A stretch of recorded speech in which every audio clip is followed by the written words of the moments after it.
It was a dark and stormy night. When I first laid eyes on the Fishmonger, I had heard rumors of his strange and mysterious ways, and I was determined to uncover the truth. So I made my way down to the dockyard, where I found him working alone. The monger was a tall, gaunt man with a wild, unkempt beard. His eyes were dark and sunken, and a fiercely ingrained stench emitted from his large, sturdy hands from years of handling fish. He barely acknowledged my presence. I could tell he didn't like outsiders, but I persisted, and I asked him about the strange beings that he sold. He told me that they were caught in the deep waters of the ocean, where the light of the sun never reaches.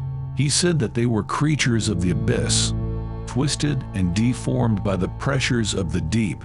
I could not believe my ears. I had never heard of such things before. But the monger was insistent, and he told me that if I wanted to see the true horror of the sea, I would have to come back with him to the dock at night. I should have known better than to trust a man like that. But I was young and curious, and I foolishly agreed to his offer. That night, I returned to the dockyard as the storm raged on. The monger was waiting for me, a lantern in hand. He led me down to the water's edge, where I saw something that I will never forget. The sea was alive with monsters, creatures with tentacles, eyes that glowed in the dark.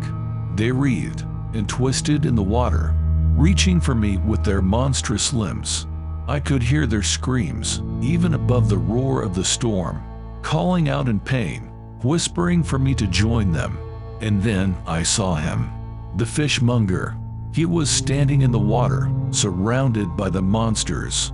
They recognized him as one of their own. Seeing my face contort in horror, he quickly reached out to touch one of the creatures, and it was as if a spell was broken. The monsters vanished, and the sea was calm once more. I turned to run, but the monger grabbed my arm. He told me that the monsters were not real, that they were only figments of my imagination. But I knew what I had seen, and I knew that the fishmonger was not what he seemed. I never went back to the docks again, but I could never shake the feeling that the fishmonger was still out there, watching me. And every time I saw a fish, I couldn't help but wonder if it was one of the twisted creatures of the abyss, brought to the surface by the hand of the fishmonger. Years went by. I thought I had put the incident behind me, but one day, I received a package in the mail. It was from him. Inside, I found a fish, preserved in a jar of brine. Its dead eyes were open, staring soullessly back at me. A chill went down my spine. I knew then that the fishmonger had not forgotten about me, and that he would always be out there on the docks, waiting for some naive and curious soul to cross his path.